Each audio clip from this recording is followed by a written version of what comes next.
Donner une somme d'argent en cadeau, voilà bien un acte relativement courant dans la vie de tous les jours, surtout s'il s'agit d'un anniversaire, de Noël ou des étrennes. Donner une maison ou un appartement, c'est en revanche nettement plus rare, et ça se comprend. La valeur en jeu est beaucoup plus importante. Pourtant, ces actes ont un point commun, il s'agit d'une donation dans les deux cas. La donation, c'est un procédé bien pratique dans de multiples situations. Mais attention, si le principe est relativement libre en théorie, la donation reste en revanche largement encadrée. On vous explique tout pour savoir ce que vous pouvez faire et ne pas faire dans le cadre d'une donation, et surtout, de quelle manière.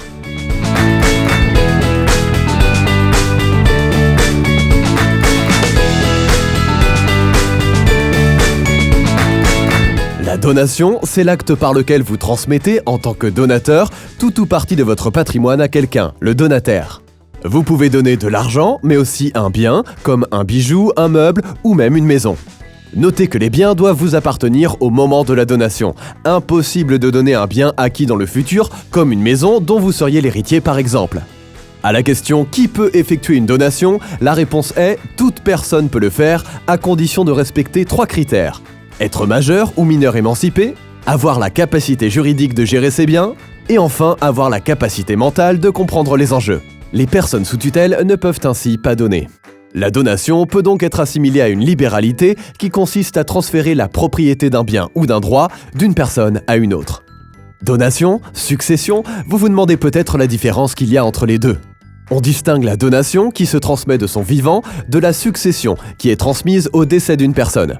D'ailleurs, si votre enfant à qui vous aviez donné décède sans descendance, vous récupérez la donation. C'est ce que l'on appelle le droit de retour. Sachez que vous pouvez donner librement une part de votre héritage, c'est la quotité disponible. L'autre part, en revanche, doit être réservée aux héritiers réservataires. Ce sont eux qui reçoivent la part minimale d'héritage. Souvent symbolique dans le cadre d'un cadeau, parfois significatif d'un point de vue financier lors de la transmission d'un bien, la donation suppose de respecter quelques règles pour rester dans le cadre légal. Il existe d'ailleurs plusieurs formes de donation, chacune ayant des spécificités propres. 3 grandes catégories de dispositifs vous permettent de transmettre de l'argent ou un bien. Le présent d'usage, le don manuel et la donation avec acte notarié. Le présent d'usage est la forme la plus libre. Il s'agit d'un cadeau exceptionnel, d'une valeur acceptable par rapport à votre patrimoine, qui n'est pas assimilable à une donation. Vous pouvez aussi faire un don manuel, qui est la forme la plus courante de donation. Ici, pas besoin de faire appel à un notaire, même si cela reste conseillé. Le don manuel, qui ne permet pas de transmettre un bien immobilier, sera réintégré à la succession du donateur, sauf si l'inverse est explicitement stipulé. Les autres donations impliquent de passer par un acte notarié.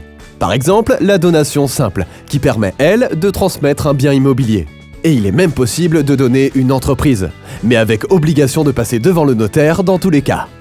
Autre forme de transmission, la donation déguisée. Avec le versement d'un euro symbolique, on peut simuler une donation. Et c'est tout à fait légal, à condition de respecter certaines règles, comme l'impossibilité de transmission entre concubins. La donation partage fait quant à elle partie des solutions les plus populaires. Dans ce cas, vous transmettez à vos héritiers votre patrimoine de manière anticipée. Le gros avantage, la valeur des biens est figée au moment du don. Grâce à cette modalité, les biens transmis ne sont pas revalorisés au moment du décès et les bénéficiaires n'ont alors pas de droit de succession supplémentaire à régler. La donation entre époux, aussi appelée donation au dernier vivant et qui avantage votre conjoint, ou la donation indirecte qui prend la forme d'un cadeau gracieusement accordé comme un loyer faible. Sachez qu'il existe d'autres formes de donation comme la donation graduelle, la donation résiduelle et la donation avec charge. Là où un simple présent d'usage n'implique pas de déclaration à l'administration fiscale, c'est une formalité nécessaire pour la plupart des donations. Avec un acte notarié, la déclaration est facilitée. C'est bien simple, une donation suppose le paiement de différents frais. En théorie, ils sont dus par le donataire, celui qui reçoit. Mais dans les faits, c'est souvent celui qui donne, le donateur, qui les règle. Par exemple, les frais de notaire. Une donation, c'est un acte notarié qui nécessite obligatoirement un passage devant le notaire, sauf dans le cas des dons manuels donc. À partir du moment où vous faites appel à ce professionnel, c'est lui qui s'occupe de déclarer fiscalement la donation. L'acte notarié sert donc à attester la validité de la donation et permet notamment d'éviter des conflits futurs. Si vous faites une donation sans acte notarié, vous pouvez remplir directement un formulaire du gouvernement. Notez par ailleurs qu'un simple présent d'usage n'implique pas de déclaration à l'administration fiscale. La question peut aussi parfois se poser d'annuler une donation. Dans la plupart des cas, il est impossible d'annuler une donation, c'est irrévocable.